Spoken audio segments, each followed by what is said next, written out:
again, everybody. Thanks again for coming out. My name is Peter, and I help to write the events here at Strand.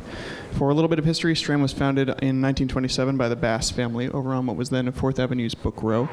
Stretching from Union Square to Astor Place, Book Row gradually dwindled until after over 92 years, Strand is the sole survivor, still in the Bass family, running 400 events a year, and still housing new and used books. Tonight, I am thrilled to be welcoming Luke ONeil to celebrate his book, Welcome to Hell World, which collects writing from his newsletter of the same name, from investigations of the many varieties of everyday torment that constitute life in America, to interviews with people going through said torment, to excoriating screeds against the people who inflict it and profit from its infliction. It has been a fixture in my life and in plenty of others, and I'm really glad Luke got to make a book out of it. Joining him are two other fantastic writers, Ashley Feinberg and David Roth. Ashley is a senior writer at Slate, formerly of HuffPost, and before that of Gawker. David is a former editor at Deadspin, also a former editor at Vice Sports, and the co-founder of The Classical. Between the three of them is some of the best writing about life in this godforsaken century, a lot of which is in the book that a lot of you have in your hands. So without further ado, please join me in welcoming Luke ONeil and Welcome to Hell World to the Strand.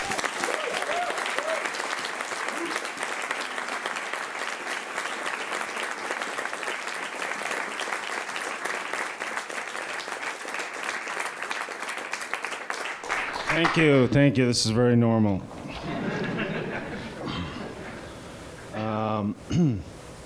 Before we get started, this is customary at the Strand Theater. Before we do the reading, I'd like everyone to please stand and join me in the Pledge of Allegiance. No? All right. This is, I wrote down some jokes. This is weird because this is like the first time I haven't wanted to tweet in my life because everyone who would read it is here, pretty much. Now, I'm really happy you guys came. I know a lot of you are here to see if Ashley somehow manages to solve a homicide up here, or discover a senator's horny Instagram, or to see David enter his mind cavern and construct an absolutely beautiful metaphor about how Mike Pompeo relates to the 73 Mets. But I appreciate you coming. To be honest, this book hasn't really gotten much in the way of exposure from anyone but me and you guys, mostly me, because I tweet about it constantly, and I'm sorry about that. It hasn't really gotten any reviews in any major media or anything. That could be because I tell all the editors to go fuck their mothers every day on Twitter. Who's to say? I don't know how the business works. And I mean it. Go fuck your mother. But no, it is an independent book in the truest sense of the word, and from the great folks at OR Books who were generous enough to edit it and put it out, and the folks at the Strand for having me. It really is sort of in the DIY spirit that I come from, and it means a lot. And, you know, if I sold a lot and I got rich off a bestseller, who knows what happened? I might become a Mayor Pete supporter, so. You don't want that to happen. So I'm going to read a couple of bits. And after that, we'll get to the panel, the topic of which tonight will be, has cancel culture gone too far? You can't say anything nowadays. Actually, does somebody have the book? I don't have the. Can I read? Yeah. Okay. Just a couple of things before. I gotta take this off. Okay. This is. I'm going to read a couple of quick paragraphs from the newsletter, and then I'll read a piece. Fox and Friends this week had a soldier on who was wounded fighting for our freedoms in Iraq. And I do feel the appropriate amount of interpersonal sympathy for this fellow human being, and that I wish that that hadn't happened to him, and that he hadn't ever even been there in the first place for it to happen.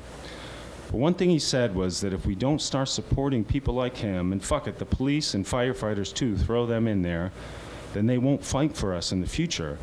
And to be honest, buddy, that would be fine with me.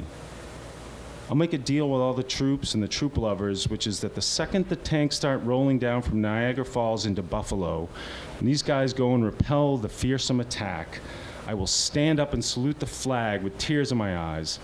But until then, no thank you for your service. This is how the cult of the civic religion of war in America works. You distill all of the destruction and chaos we've exported around the world into the symbol of the singular brave soldier. And of course you aren't going to question this brave soldier, are you? And by extension, you aren't going to question the people who sent him to kill and be killed. And so what's worth even debating here? If you're against endless war, then you're against this nice young man who wants nothing but to protect you from the evildoers. So next thing you know, we all just shut the fuck up and keep our heads down. Sometimes when you mildly criticize the bloodthirsty American empire, people will say shit to you like, they'll go, "Why don't you leave it if it's so bad?" And I dream about that a lot. Everybody probably has a country or two they think about moving to their whole lives, and maybe starting over, at least being able to see different parts of the world. But the vast majority of us don't, and then someday it's too late, and we never did. Sometimes I think maybe staying here is the penance we all deserve. Or maybe America died a long time ago. We're all living in hell, suffering for the totality of our collective sins. Sorry, this isn't as funny as the jokes. I read something recently about a guy who had become an atheist, but one of the hardest parts about it wasn't relinquishing the idea of heaven. He said it was coming to grips with the idea that there is no hell, and therefore there will never be any punishment for the powerful. The war profiteers and the war criminals and the rapaciously wealthy who set conflicts into motion and then conspire to deny the people they hurt any sort of help after they've done with them. Those people will never get what's coming to them, and that is hard to grasp. I used to think when I was a little boy being taught about the lake of fire, a good Catholic boy in Massachusetts, that the existence of eternal punishment was the scariest thing imaginable. But now that I think that it doesn't exist, it's its own kind of existential nightmare. People get confused sometimes about why the left is always so much more critical of centrist Democrats than the right. And I'm sure most of you here are reeling today to find out that Bernie doesn't believe a woman could win president. I'm told that's a very big issue. We need to stay together. We can't be divided while Trump is in office, they say. And it's always an attempt to forestall progress actually being made. We can't do this now. It's not the right time, they say, by which they mean, I don't want to do this ever, and I just want you to shut the fuck up.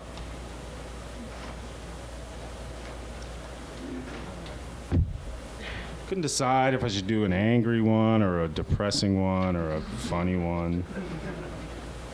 Was anyone here at my last time in New York? Anyone at that reading?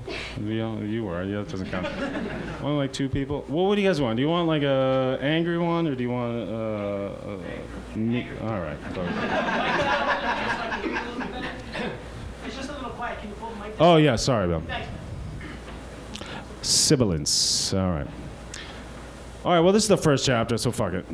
Some of you already heard it, but it's newly relevant in the fact that like we all thought we were going to be involved in another war about a week ago, and I guess we still might be, but I think we should give Donnie a chance. Maybe he'll work this one out.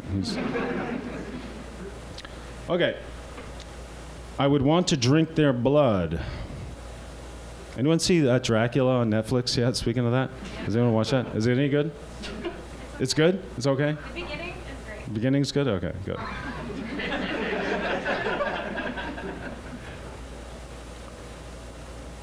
There's a girl I never want to let myself forget. Her name is Samar Hassan, and we killed her family. In January of 2005, in the northern Iraqi town of Tal Afar, Samar, who was 5 years old at the time, was riding in the back seat of her parents' car as they returned from bringing her young brothers to the hospital. It was getting dark and nearing curfew, and her father, likely aware of this, was driving faster than normal. Fearing that the driver was a suicide bomber, an army patrol in the area that evening was given permission to open fire, and so they did, because that is what army patrols do. As Specialist Brad Hammond would tell it years later, he and multiple other soldiers fired at least 20 rounds each into the oncoming car. When it finally came to a stop, Samar and her siblings spilled out of the back with their parents now slumped over in the front seat, dead from the torrent of gunfire. I was like, oh my God, what do we do? What do we do? Hammond said in the film Hondros, a 2017 documentary about the life of the late acclaimed conflict photographer Chris Hondros, who was on hand at the shooting. Hammond still smells what he smelled that night. Blood, brains. You ever smelled, he says in the film, inhaling deeply? Hondros was embedded with Hammond's Apache company at the time. He quickly snapped a series of pictures of the family we destroyed, including one which became one of the most searing and defining images of the war. He'd soon be banished from traveling with the company after disregarding military command's request not to publish the photos. Samar's parents were but 2 deaths in the conservative estimate of 500,000 or more that came as a direct result of combat or its aftermath in the collapse of Iraqi infrastructure and the subsequent takeover of parts of the country by the Islamic State. But the photographs Hondros captured of Samar and her siblings, traumatized, bloodied, devastated, did something that reading an abstract number like that can't ever do. It brought the dead, the distant, unknowable, easily ignorable Iraqi dead to life. Look at her face in the photo now. I can't print it here, but you should put this book into the trash or the toilet and go find it and stare at it for a couple hours, and you'll understand my general thesis. Don't really put the book in the toilet. Are you looking? What can she be thinking? Did she have any idea why her parents were murdered and by who? A subsequent military inquiry determined that the attack on the car was reasonable in intensity, duration, and magnitude. Samar's brother Rakan, who was badly injured in the shooting as well, was brought to Boston the next year for treatment for his injuries. It was aid he was afforded in no small part by the widespread attention the photos had garnered and the advocacy of an American aid worker named Maria Ruzicka. 3 years later, the boy was murdered in an attack by insurgents. Their uncle, who was taking care of the 2 children at the time, suspects his home was targeted specifically because the boy had traveled to the United States. Ruzicka would also be killed in a car bombing in Baghdad not long after. Hondros would die himself from wounds sustained in a mortar attack while covering the Libyan civil war in 2011. But Samar. I was trying to remember her name in September of 2018 as the week-long destination wedding-ass fucking funeral and round-the-clock 24/7 corpse watch for John McCain continued its interminable slog on cable news. I worried for a while I wouldn't be able to bring something Samar said in an interview last year back to memory. I felt guilty for having let the specificity of her anguish slip from my mind. The documentary makers behind Hondros tracked Samar down for the film. 18 by then, they had come to see her in part to bring her an apology from Hammond, the guy who shot up her car. He appears in the film himself now as a broken man, unable to emotionally process the extent of what he did. Hammond still has nightmares every night, he says in the film, over shots of an overflowing bag of medication, anxiety pills, and so on. He still sees Rakan walking down the street when he goes to sleep. He asked the documentarians to please tell Samar if they could find her that he is sorry. She did not accept the apology. Everybody knows my story and saw my picture, she tells the filmmakers in between the pauses as a translator relays her words, leaving ample time for them to spread out and fill the space of the room. But it's not going to help me with anything. She remembers that night. It's never gone from her thoughts. I hear them screaming in my head and the sound of shooting. What would sorry do, she asks. They're gone. Is sorry going to bring them back? No, it won't. That's it. It's done. That weekend, I saw a tweet that got 100,000 retweets in the first 24 hours it was posted. It was a video taken from John McCain's funeral at the National Cathedral, in which Michelle Obama can be seen taking a piece of candy from George W. Bush. Another tweet that weekend from the New Yorker's Susan Glazer captured the sepia-tinted nostalgia theme that abounded across social media. Hillary Clinton and Dick Cheney next to each other at John McCain's funeral seems so much how Washington used to be and is no longer. When America hears these stirring patriotic songs today, do they even hear the same words? As Glasser would later write in a piece in which she inducted Bush into the resistance, a sentiment hundreds of beltway lanyard fuckers echoed on Twitter and elsewhere, McCain's funeral was not just a beautiful tribute to a heroic man, but more importantly, a stirring rebuke to Donald Trump. Obama, Bush, and Meghan McCain's eulogies were pointed shots across the bow at the nasty Trump, who's the first bad president, and a man who they not so subtly attempted to contrast with the honorable war hero. Needless to say, the occasion of McCain's death drove the white-collar pundit class absolutely fucking insane in all manner of ways. Oh my God, this... The angels were crying here at CNN just a few blocks away. No rain, just there, CNN's Dana Bash tweeted.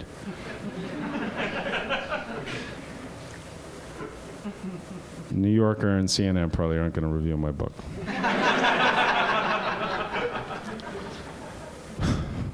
But this rehabilitation of Kylie old grandpas, Bush and McCain, and the other architects of the Iraq War into a throwback to the good old days of politics when we all had our disagreements, sure, but everyone lined up and shook hands, then hit the showers together after a sporting debate is a fucking bridge too far.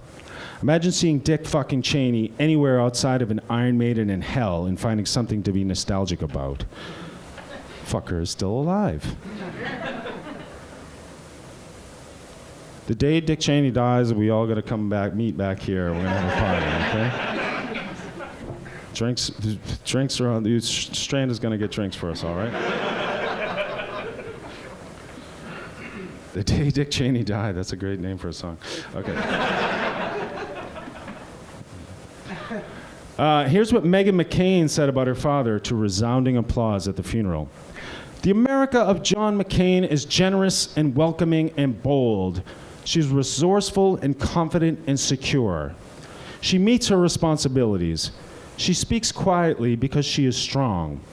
America does not boast because she has no need. The America of John McCain has no need to be made great again because America was always great.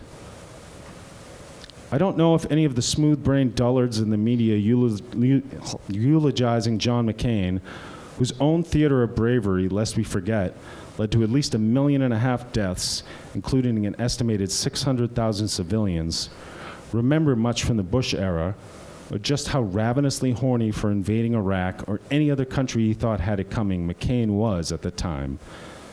Distance does have a way of sanding off the edges. But here's something that came from Bush and McCain's war I'd like more people to hear. It's one of the last things that Samar says in the documentary about the men, Bush and McCain's men, our men, who killed her family for nothing. What would she say to them if they were to tell her they were sorry, she's asked in the documentary. I will never forgive them. I will just leave it to God. God will punish them, she says, her voice rising in anger. If they were in front of me, I would want to drink their blood, she says. Even then, I wouldn't be satisfied. Thank you. Fuck John McCain.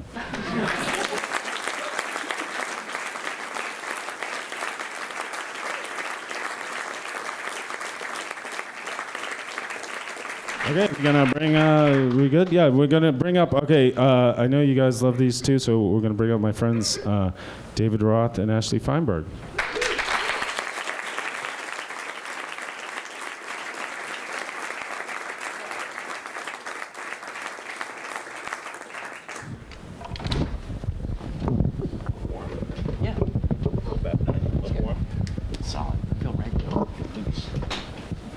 Hello. Okay. These are like intense chairs. All right. So, my first question, I guess, is do you ever feel like you can't say anything anymore nowadays? With the PC police coming for you, David? Yeah, great question, Luke. I did plant some questions here. Yeah. No, You don't really have to answer. Yeah, I was going to say, like, I don't really have too much PC police material. Okay. It's just hard for comedians now, is what I'm saying. Yeah, no, I agree with that. Can't say anything. Okay, so here's the thing. Okay, so a couple of years ago, I interviewed you, Ashley, if you remember. I think it was like 2016. Oh. And the title of the piece was "The Internet Yes, Broke I My remember, Brain." I remember now. I'm gonna Is this good? Can we hear me on this? Okay. I'm going to read a little piece of that. Okay. Sometimes Feinberg tells me she'll step off the subway and start writing a tweet before realizing a minute later that she's standing there in the way of other passengers, only to soon forget what it was she was even tweeting. Feinberg has a notification for whenever Mike Flynn Jr. tweets, and she... He deleted his account now, so that's gone. Yeah. And she can't bring herself to turn it off for reasons she doesn't understand. She says she doesn't remember her dreams anymore. Ever since the primary, my memory has gotten progressively worse, to the point I'm incapable of retaining new information in any normal way, Feinberg said. So my question is, has it gotten better since then? What's especially jarring about that is I have no memory. I have a vague memory of this conversation. I have no memory of saying any of those things, but they're all very true, so I know I must have. And to answer your question, no, it has not gotten any better. Hasn't gotten any better? I've stopped being upset about it, maybe. Yeah. I don't mind not knowing like what I did yesterday or like hours ago. Everything's new and exciting, which, I mean, Right. gotta get it where you can. Like a goldfish. It's a great life if you don't mind never being able to like build on knowledge. Right. I will say that I met Ashley for the first time just a few weeks ago at the wake for Deadspin, and I was so unprepared for how happy and normal she is. Given that I'm very familiar with your work, Is she normal? normal by the standards of like somebody who I can just have a conversation. Right. like just reading about whatever Donald Trump Jr. is doing for hours every day. And then, yeah, you can have a perfectly normal conversation at a party, and like, you know, my wife thought you were very charming, and I had to be like, no, this is like, she has a notification for every time Michael Flynn Jr. He doesn't tweets. tweet anymore. He's I know, deleted I his know, account. I miss him. He's like the AJ Soprano I've tried of to this find out whole for like, generation. Is he the number one AJ Soprano? Or no? Or Giambi, Jason Giambi. But Jason. then- Yeah. All right. Here's something. I interviewed David recently for the newsletter Hell World, and here's something he said, and I just liked how he talks about Donald Trump, so I'm going to read it. Anything that's sort of good, he upgrades to great. Anything that's small, he upgrades to bigger. That's just the way that he thinks. In part because I think his fucking mind is gone. There are these binaries in his speech where it's like, I like him and he likes me. Or there's a tick where you can't say someone hugged him without also saying that person kissed him. All the neural pathways in there are absolute hot fudge. The thing with numbers where he exaggerates stuff, like polls say my approval is 65%, many say it's 68%, and I think it's more like 80%, but they won't tell you that. Any of those curly Q rhetorical adventures he goes on, all of that shit, I think there's not a thought or an intent. I think a number comes into his head, and he puts a couple zeros on it, and he looks at it floating in front of him, and he's like, nice. So I think any of us who know David here, we know he's cursed to understand Donald Trump's brain better than most of us in this era. And David, how much Xanax are you on? I'd love to be able to give like the Ashley answer and be like, it's good to me now, actually. Like, it's cool. Like, I know what's going to happen in foreign affairs before it happens. And no, it's bad. I have not tried to get a prescription, but I probably should try to get a prescription. Well, or if you want to, like, we can talk. If anyone has any, yeah, seriously, meet me I'm after. right here. I'll be around after, of course, after the event. So do you, like, I don't know, you kind of came into this sideways from sports. Like, how did you realize that you were going to, like, you know, I know sports people aren't, you know, they also know what politics are, but, like, how did you,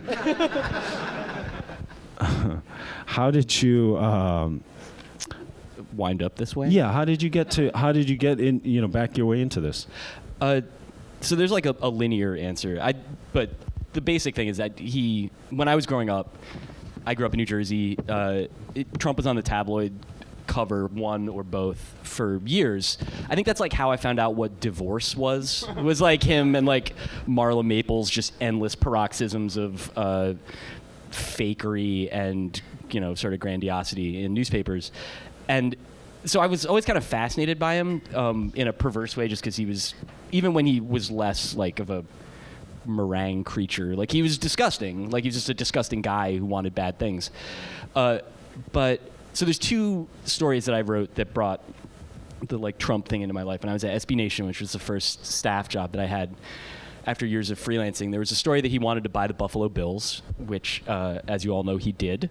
and never became the president of the United States. Yeah. It's a great, yeah. It's beautiful. So I wrote a blog about this, which was basically like, the guy's not going to buy the fucking Buffalo Bills. He doesn't have any money, and also like NFL owners are too, like, he's bad news, you know, that like they like rich guys that just like maybe they like crash their boats into another rich guy's boat, but they're not like constantly out there like getting their dick stuck in a hot dog roller or whatever like Trump's issues are.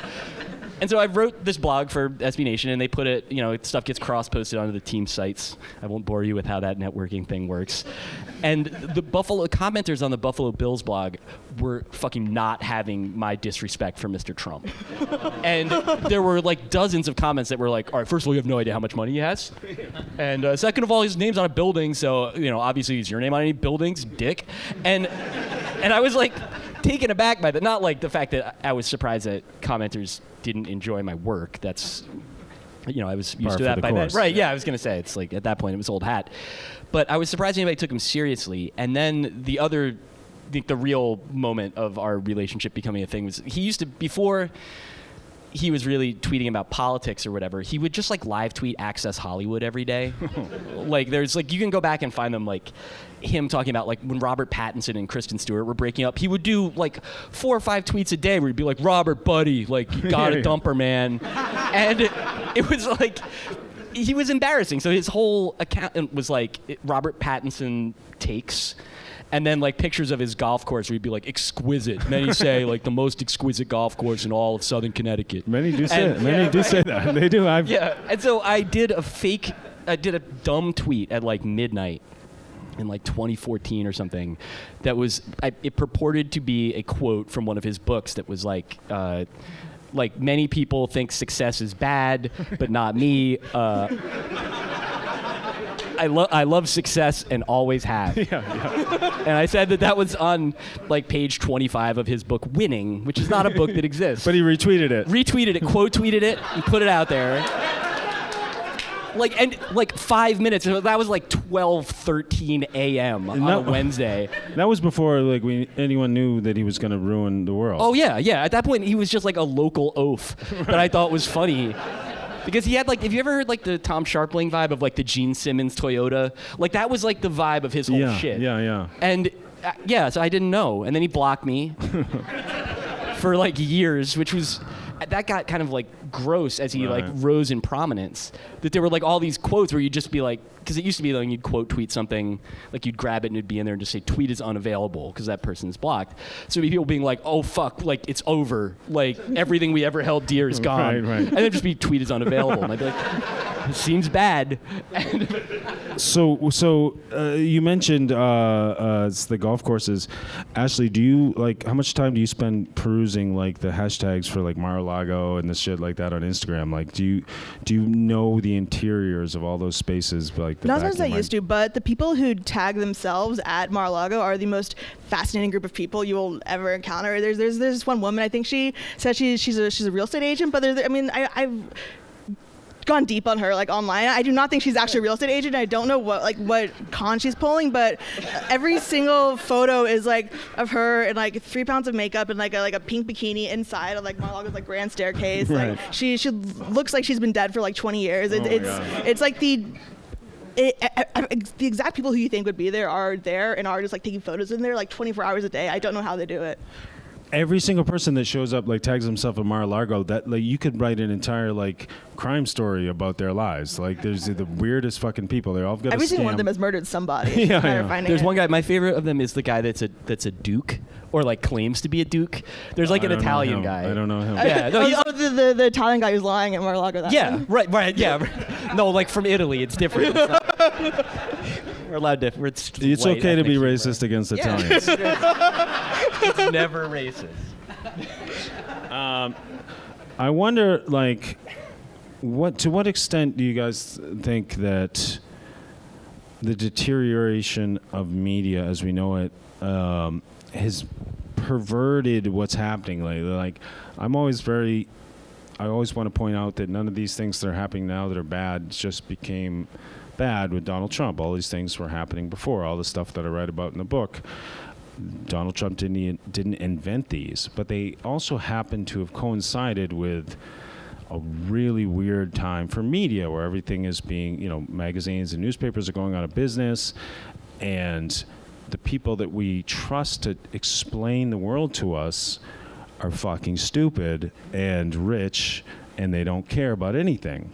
Like, how do you guys think that those two things, have they contributed to each other? Like, could Donald Trump have happened and all this shit if media wasn't collapsing at the exact same time? Maybe. I think that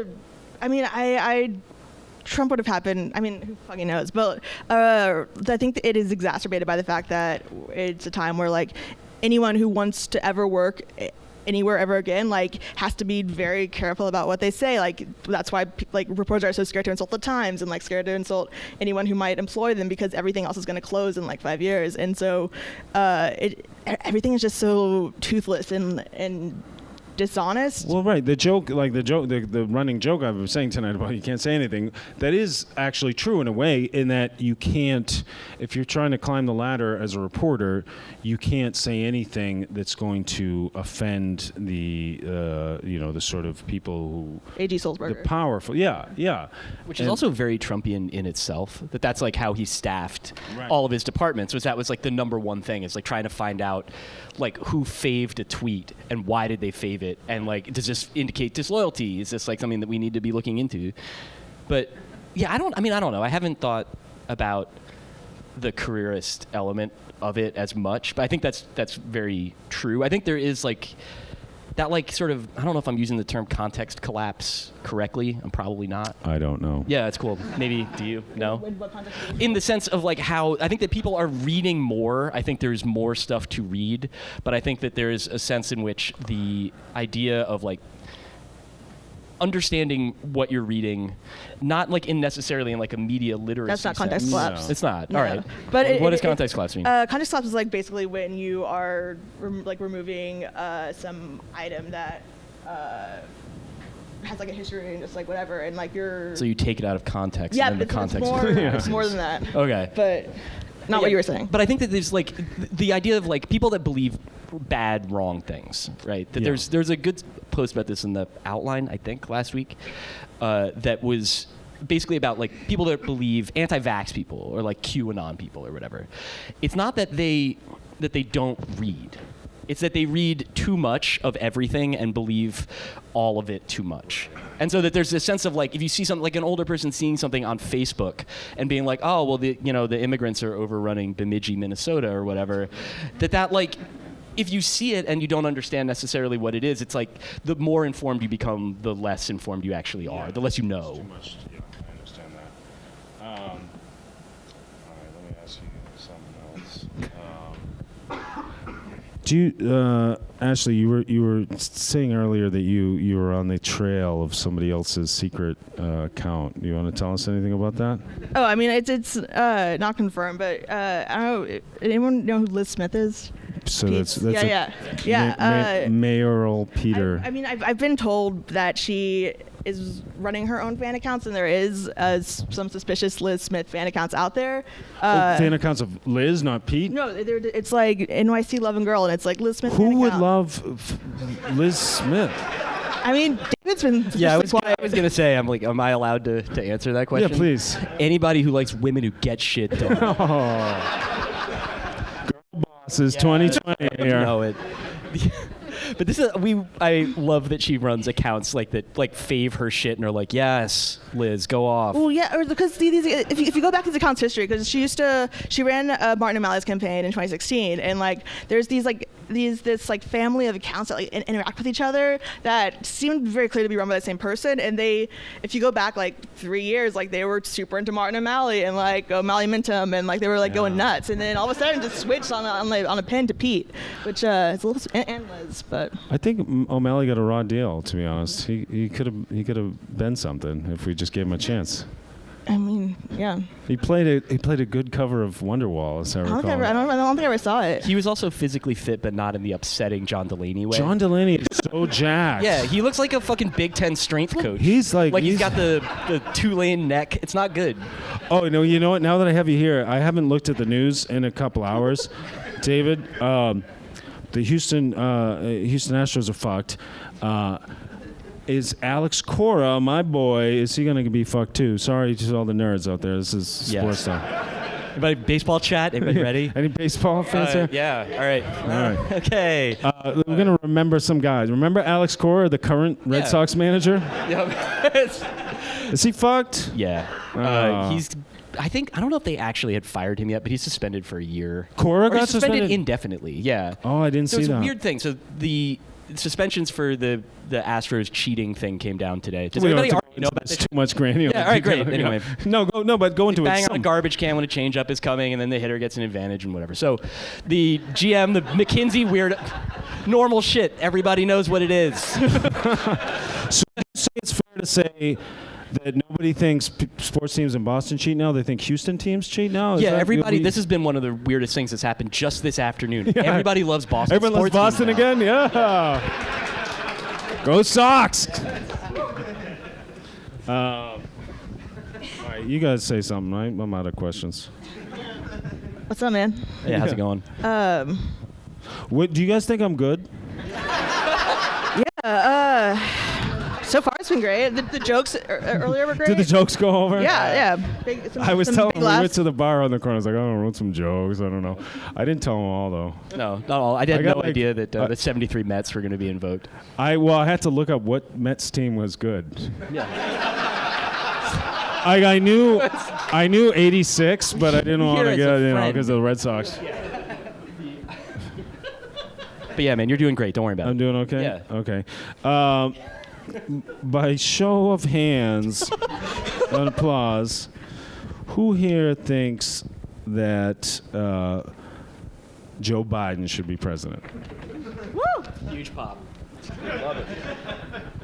All right, that's good to know. I don't. So I have elder lib parents that live in suburban New Jersey, and even they do not think that Joe Biden should be president. Yeah, which is they're like kind of similar to Joe Biden in the sense that Right. like my dad's really like he takes up a lot of space in restaurants, so he's talking to servers.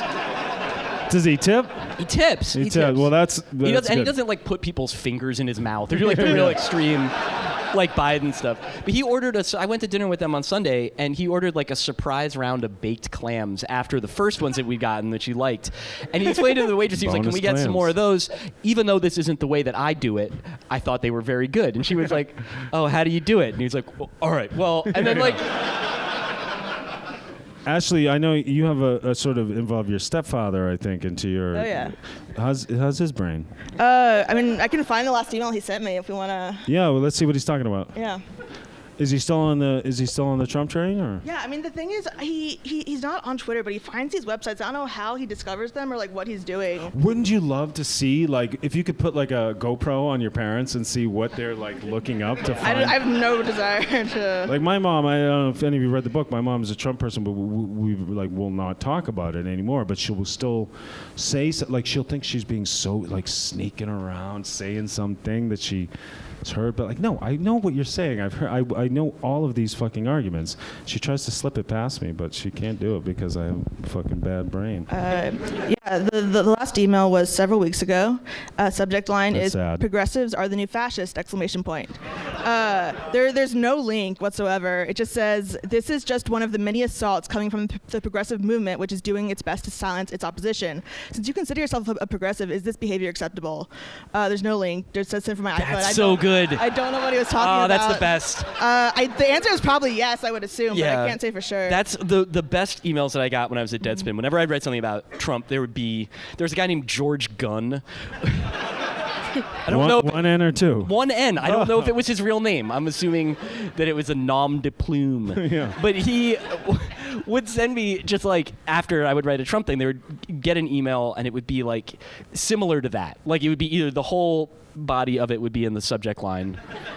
Oh yeah. And it would be like, whatever Lake of Fire shit or whatever. Or the best one was, the subject line was, "This is real."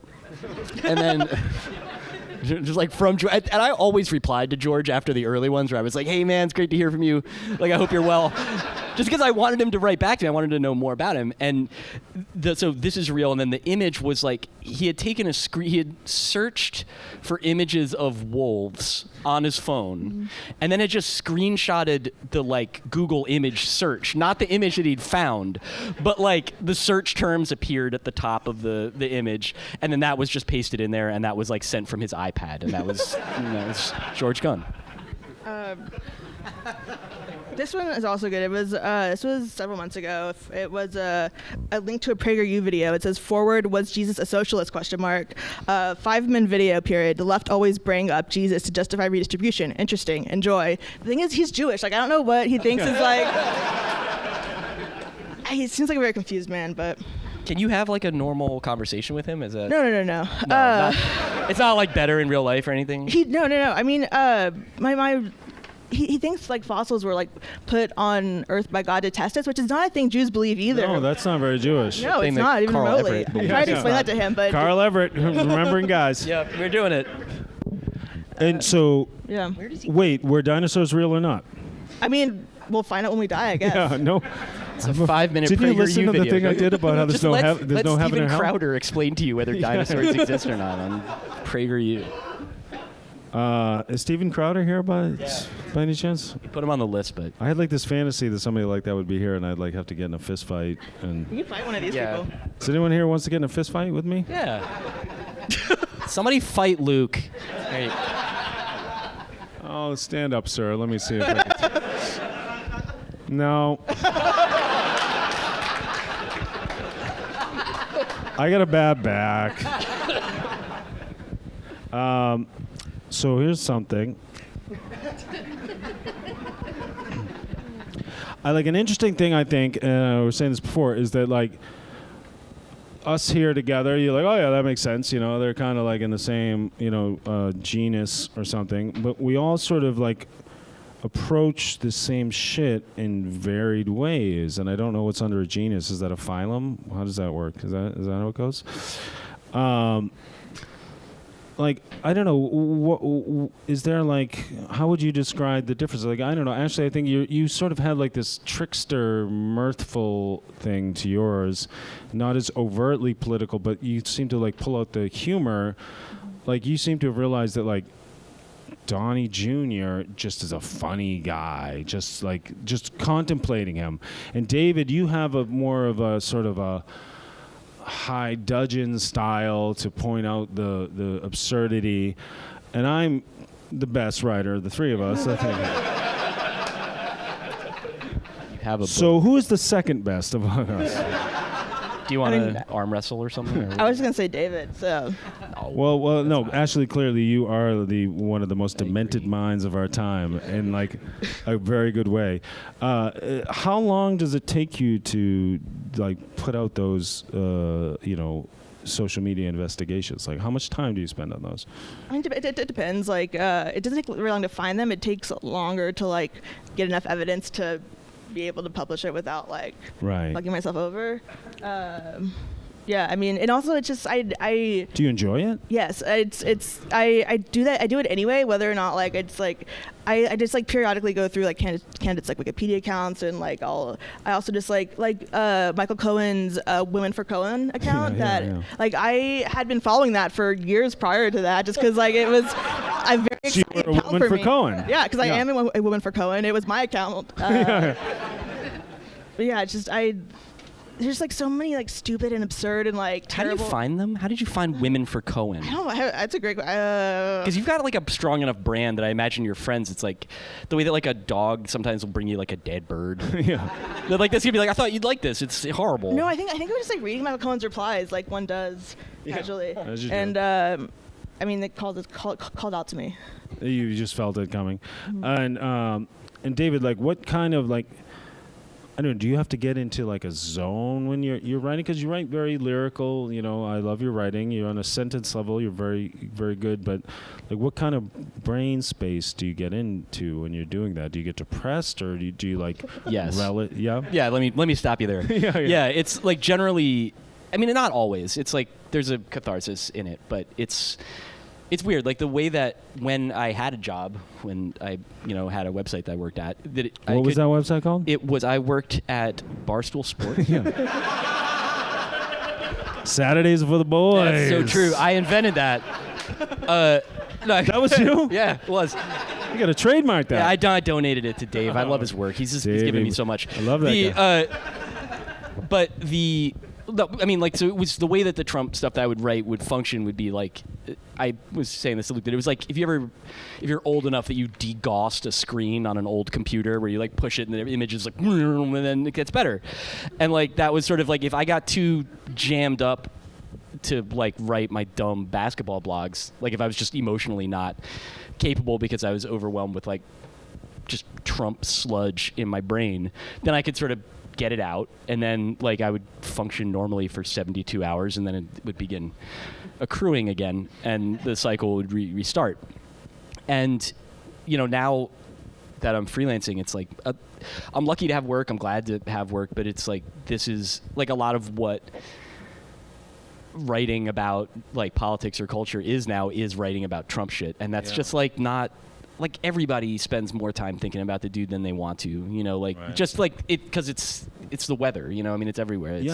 I can't remember the last day or last, I don't know, maybe how many hours has any of us gone without thinking about Donald Trump? Like I don't know what I used to think about. Like I know there were other things once, and like I have this very clear memory of like this was before it was election night, before we realized like what was gonna happen.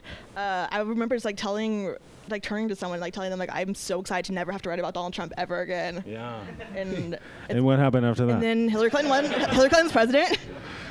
The secret with him too is that he's fucking boring. That's another problem. Yeah. Is he only ever does the same like 3 things. So if it was the sort of thing where there was like some new angle to find or whatever, like I have to keep making the same, like honestly not terribly incisive argument in slightly newish ways, or I don't get my $400. Yeah. I mean, that's why I got into Don Jr. because when you gotta zig when they zag, man. When Ted Cruz dropped out of the primaries, I was like genuinely heartbroken because he was the last like fun person to just like follow and like write about. And Donald Trump isn't like fun, or it's just like depressing and dark. Like Don Jr. was like a guiding light in the midst of that darkness. There's like a connection with his broader neediness that I find kind of remarkable, like in reading about it, that like because we both want Trump to love us. Yeah, right. I think that's so you're trying to impress him and become the new son. What's the scoop on his divorce? Like what was that seemed like it just came and went and nobody really talked about it. I mean, they broke up. Yeah. I mean, I think when the white powder instance, if people recall that. The white powder instance? Yeah, when someone mailed like baby powder to her apartment and she like went to the hospital and. Oh, and so she was like, "Fuck this! I don't want to deal with this." No, like that. She was in a separate house when that happened. So I think it happened sometime before then. Huh. Yeah. Very. Yeah. I always assumed that it was like a posting related thing. She was like, if you keep tweeting at this volume, like that's giving her a lot of credit, though. Yeah. She married him in the first place. Right, I know, but the Twitter didn't exist when she married him. It was just the sort of thing where it was like. No, their friends said it was partially the tweets, or like the tweets like exacerbated whatever problems were already there. The tweets do exactire whatever problems are there. Tweets do be exacerbating. It hasn't happened to me. No, I've never gotten in any trouble. I never. All right. Well, how are we doing on time? 50 minutes? What'd you say? 15. Oh, are we going to do questions now? Okay, all right, let's do it. Okay, we're going to let you guys ask some questions and be nice and spread them around so none of us feel bad. I'll do my best. I'll bring you the mic. Give me 1 sec. I can project that on you. I have tinnitus. I'm sorry. Yeah, it's okay. Hey, yeah, big fan. 2-part question. Number one, you brought up the idea earlier that it might be coincidental that as the media landscape is collapsing in on itself, Donald Trump rises to prominence. Isn't that horrible? Is it a coincidental thing? I'm curious to what extent you think it might have all actually been intentional from all these like John Birch Society, dark money motherfuckers, coming around and buying everything up with the intention of collapsing the media industry so they can grab more power. That's question one. Question two is, why is Jim Spanfeller such a fucking herb? Yeah. Well, I think I could grab the first one. The second one is for these guys. I don't. I don't think that any of that stuff is related to Trump. I think that rich people have just, like, these vampires have realized that, like, media, just like anything else, they can buy it and strip it for parts and then flip it, you know. And it's just I don't know why that was only it only started happening about the past 10 years or so. And I think it's just too many combinations of things. Like, people don't pay for the news, you know, people are more segmented in what they read. But I think it is just like a confluence of catastrophes that brought Trump about. And I'm not saying that, like, having, like, more alt weeklies around would have prevented Trump, but it wouldn't have hurt. Yeah. You know? I think that the element of I don't want to jump on your line, but I think the element of that makes the most sense to me is the idea that inherently, like, good journalism is inimical to powerful interests, but also that there's that, like, that private equity isn't about, like, values or whatever. Like, this is just basically taking anything that can be stripped and flipped and doing it with that. So the idea of, like, doing that to a newspaper is fundamentally the same thing as doing it to Toys R Us, in the sense that it sucks, but then also in the sense that it's just like you're doing it because you can do it. The weird stuff to me is, like, I wrote a thing all last week. I read a lot of those emails from Joe Ricketts's email account that ran at Splinter and Deadspin.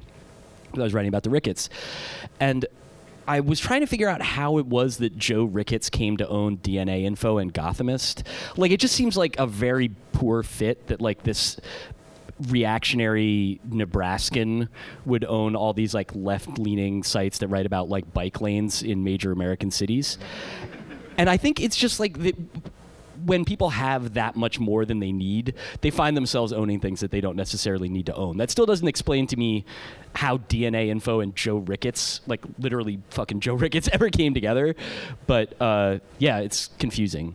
That, like, and, you know, that sort of obviously goes to our experience with Jim Spanfeller, who I in fact actually think is good.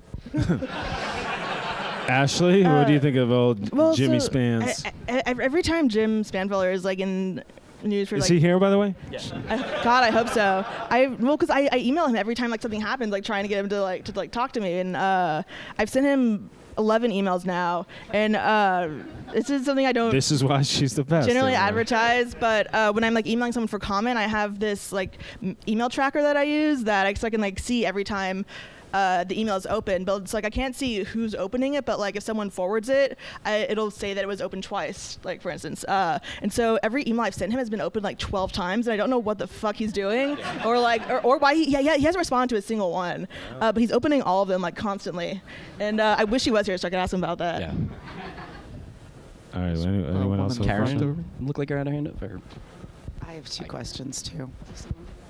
So, Yeah, is that on? Cool. Yeah, we got you. So I'm actually going to ask the same question in a different way, which is I actually think that we are seeing the implosion of traditional media, but I think the result has been independent thinkers being able to think and write independently without having to, like, submit a piece to their editor and then the editor bounce it back to you. You get to express yourself fully, and I think more radically than you might have been able to do under these other mastheads, and you're able to tell CNN and the New York Times to fuck off, which you wouldn't have been able to do if you're working for either of them.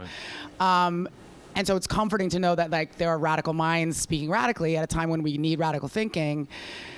The fragmentation means that probably the people that really need to read you aren't reading you. But I guess I just want to hear whether you feel like you're able to write more freely now than you were before. You know, I mean, the reason Deadspin fell apart is because they were sick of you guys speaking openly. You know what I mean? Like, and so fuck them. And, you know, and I don't really know what the answer is, but I just want to hear more about what it's like to be able to write as freely as you possibly can and speak directly to the people that you want to reach. Yeah. And the second question is, like, when I'm like, my hair's on fire and I want to jump out a window, I read you. Thank you. And it makes me feel slightly better, but then also, like, the way you feel better when you're, like, at the bottom of a well and you can see sky, like, way up there. That's the nicest thing anyone's ever said to me. Yeah. So, like, what do you do? This is legitimately, like, back of bizarre, like, self-care question. What do you do when you're freaking the fuck out to make yourself feel better? Because sometimes I think this is 1939. I'm the worst person to ask. I have horrible, like, I do not take very good care of myself, and I'm a fucking mess. So I don't have any advice on how to deal with the stresses of the world or anything. But I forget. I just started thinking about myself and I forgot what else we were talking about. Answer the first question though. About do you the feel more independence of- free to independent? Well, you're working for Yeah, Slate. I'm so Ashley has a job, so she's basically a fucking scab compared. I have more freedom than I did at like Wired, for instance. But Right. I mean, I'm still like I They're good editors at Slate, though. They're actually Slate is some of the best editing I've ever had in my life. Like conscientious. Tom Skook is my editor, so. Oh, okay. Well, yeah, Tom's great. I mean, yeah. there's a reason I've only worked at places where I've been able to be edited by people who are Gawker, Right. partially because I'm scared of change, but also just because like everyone else is bad. Yeah, for the yeah, most part. yeah. But yeah, I mean, I don't know if I think I'm allowed to say who I'm voting for. I'm not sure, but it's like a very, I don't know. I'm like somewhat constricted, but yeah. I mean, I'd also have that question. That sounds great. I think for me personally, like being able to do the newsletter and the book, it's the most fulfilling thing in my life. And like I forget if I thanked everybody, but anyone who here subscribes to the newsletter, like it really has changed my life because I don't have to have a boss anymore, and like all this time, you know, I'm 42 years old. I've been a journalist a long time, and it's all been sort of hamstrung along the way. Like I've had a lot of great editors. They've made the pieces into better shape, and some of them are here tonight, and I love them, and thank you for that. But I never got to be myself until like a year ago. And, you know, it turned into this. So, you know. Also say as someone who edited Luke's stuff that it was always clean copy, like came in on time, good stuff. Like he wrote for me at Vice Sports like once. Also the volume of freelancing that you were doing in order to make a living conspired against. I mean, like, you're just a much better writer than I would have known because of the fact that you now don't have to have 5 bylines a week. Right. Unreported stories. That, like, so, like, the newsletter to me, it was like, I mean, you know, I support you because I like you and we're, like, online buds. Thank you. Yeah. That's it. We're online buds. Yeah. But like, it's also just, it's, like, thrilling to see you get to write in a way that you wouldn't otherwise get to. This is the part where, like, I can make a pitch and get a story taken maybe at different places, but it's not the sort of like the freedom of being at a website where everybody sort of gets what it's about. Like, it's cool to be able to do what Luke did, but like I miss Deadspin a lot, man. I really miss like the experience I had writing at the All was really like formative for me like many years ago, and that's not a website that exists anymore. Well, here's the thing about those, the Deadspin and All and places like that, like a lot of the like fancier places that you're a freelancer and you try to submit to, they're like, I don't know, but like at a place like Deadspin or the All, you're just like, that sounds fucking weird, let's do it. And if it doesn't work, like who cares? Right. They're out like $150 right. or whatever. It's like a lot of like editors are precious about the quality of the stuff that they publish, but they don't like. But meanwhile, there's like garbage going up all the time, and that's like the being a freelancer. You have to like convince them to you're held to a higher standard, I think, than staffers are. I don't know. No, I mean, yeah, absolutely. Like the part of the reason that I haven't tried freelance is, well, I am not self-motivated, but also like I like being able to publish like complete garbage and just like bullshit and like like 300-word blogs that are just like a photo of like Don Jr. sitting in a chair weird and just like it's like you can't really like pitch that to someone. I mean, you can, but it's gonna be very embarrassing. Why do they stand so weird? The Trumps. It's so good. They stand so weird. Have you guys seen this? The center of gravity is not where it's supposed to be. His body is like a weird shape. Trump Senior? Junior. I mean, Junior. Senior as well, but none of them are normal. But like it's But Eric stands weird too. Eric stands weird. Trump Jr.'s got the. Do you remember when the Tories learned that like power stance, and they were all doing it? This was like a thing when like Theresa May, when she got like elected, that some like consultant they had came out and they were like, the way that you impress people, I'm going to do it. I'm going to do the Tory power stance. So they told him to just stand like this, and so they go up on stage and like sort of walk out and then be like. And it was really bizarre, but it was clearly like that had been workshopped. Yeah, like focus group, how to stand. And they were like, people like it because it looks like you've got like just a goiter. Yeah. We got anyone else? Hi. Hi. On. First of all, I don't think this Okay. Hi. I think we can hear you. Okay. I just want to thank you for being such an edgelord and charging us all $6.60. It makes me kind of giggle every time I see my bank statement. Thank you. Thank you. But I wanted to ask you about your process because, like, as far as I know, you don't really have an editor, and you can just kind of freeform and like use a more like casual voice. But like when you're writing, clearly like researching all of this like extremely well, how do you know when your story is like finished? It's hard to say, and I tell you like exactly what I do is I wake up and I go, fuck. And then I like, I gotta write the thing. And then like 3 hours later I blacked out and I'm like, I wrote it, you know? It's like I have like a backlog of stories, and now I have like the dubious distinction that like a lot of you people send me things every day, like look at this fucked up shit, like, and so I have to like compile a list of. No, but to be honest, I really do like. That's what the stream of consciousness thing is about, because I was trying to replicate what it's like to be deluged by this wave of horrible stuff that we all look at, you know, when we're looking at Twitter, like, and it's not all horrible stuff. It's like bombing, you know, sexual assault, murder. Oh, that's a funny thing, you know, and it's like your brain, like, it hiccups a bit, you know, so you're never in this, you know, baseline of depression.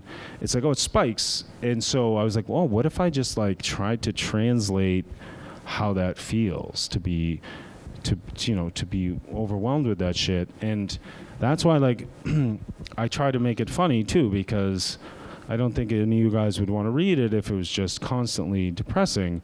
So I'll just write it in like a fit of, you know, like a fugue state or whatever, and I'll go back and edit it a few times and fix in some jokes. And definitely, I think that I'm copy editing it, but I'm not, because there's so many typos, and I'm sorry. But I don't know. I don't know what I do. Yeah, if you want to follow up. Okay, sorry to follow up. How would you feel if like all of us started writing our own Hell World? You like writing your own different versions of it? Yeah. That'd be awesome. Like, just don't fucking fuck with my money.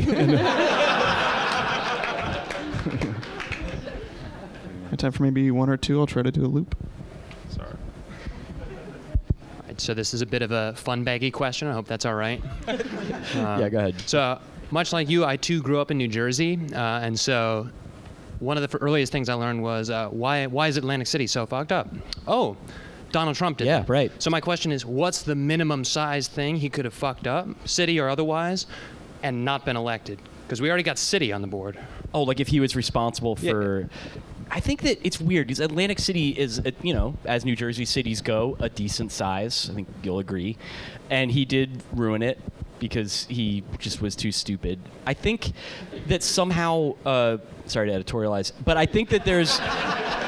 It's weird though, because that's like a statistic somehow. Like it has to, if it was something more specific, like if he had bought the Buffalo Bills, and I mean, but he ruined a whole football league too. So I don't actually know.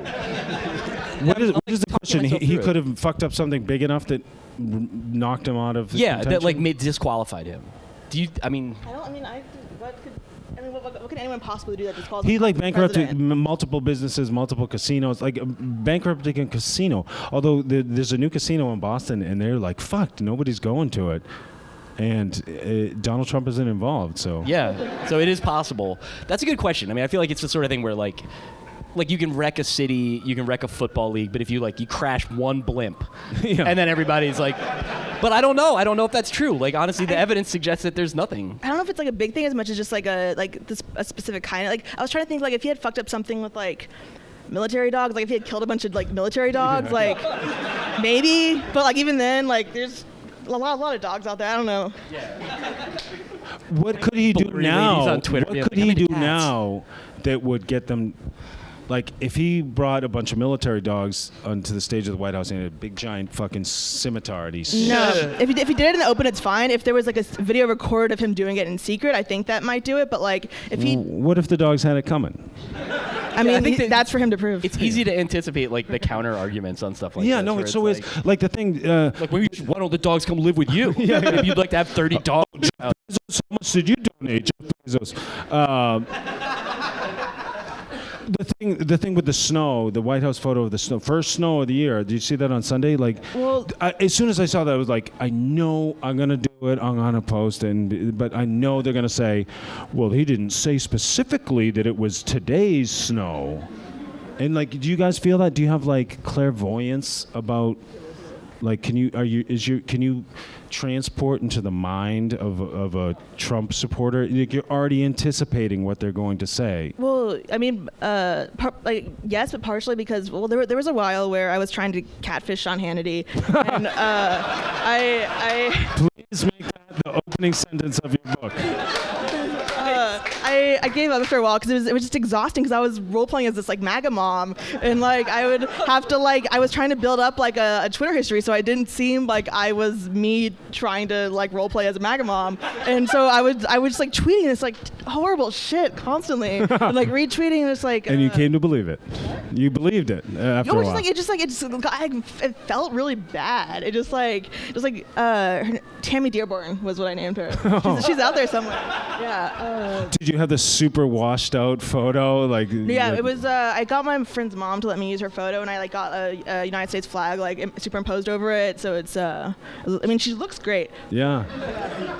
Is she? I started talking about that. Do you have her phone number? I have a Twitter account. Anyone else? Got time for one more? Head over This here. fella's been asking right here. Oh, sorry, bud. There you go. I don't want to fight you either, by the way. I'm here to fight David. I was having the argument the other day, who would rich liberals rather have for president, Trump or Bernie? The classic argument. Right. And the question that came out of it was, if we can imagine a world where Bernie wins the primary, he somehow gets past the DNC, and it's Bernie versus Trump, what do you think the media coverage will look like? Can you just help to paint a picture of? Well, I think we're what that already looks seeing like? it today. Like the past 3 days, it seems like things have gone. Like they've started to shit themselves. Like, oh, Bernie's actually doing well, right? And we've seen this weird, fucked up thing, like the Liz Warren thing, like today. That I'm sure everyone saw that, but like, there's some source story. People familiar with the discussion. Warren. There's no Warren to choose. They have to go for Bernie or Trump. It's hard to say, man, because like, I think they're still gonna fuck. They're gonna fuck with Bernie. Like, if we're talking about like the top of the corporate media, CNN and New York Times or whatever. Like the New York Times, I didn't even get a chance to read the interview with Bernie today. Did you guys?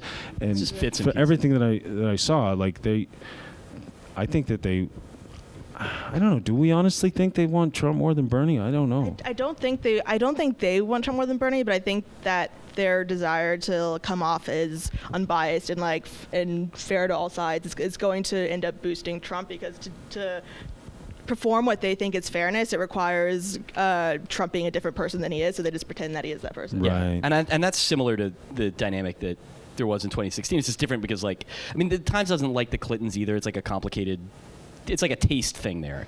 Whereas I think that Bernie is also distasteful to them, but these, like, sincerely, his politics are very threatening to, like, affluent liberal types. I honestly have no idea. Like, I've been trying to get myself in a space where I can imagine things being different, and being very different in this case. You know, the idea of, like, because, you know, like, I could see Bernie winning an election. I think his politics are popular. I think that, like, he has an appeal that is, like, it's not for everybody, but it's real, like, and it's actually based in something, in the way that, like, whereas Trump's is this complicated, you know, it's like guilt and television addiction and all these other sort of problems that he speaks to in various different types of people. But yeah, can you imagine the second debate? Can you imagine, like, an inaugural speech? Like, all of this is, like, I haven't gotten there yet. So I think it would be bad. but man, it's really a challenge. Like, I have a hard time getting my head around that. Fuck, we got to come up with a name for this place that we live in. The Strand. Oh yeah, you should call Hell World. Helltown. Yeah, Helltown. I like it. Is that, are we done? or I is there think we're one more? good. We're a little over, but please give him a round of applause. Ashley, David.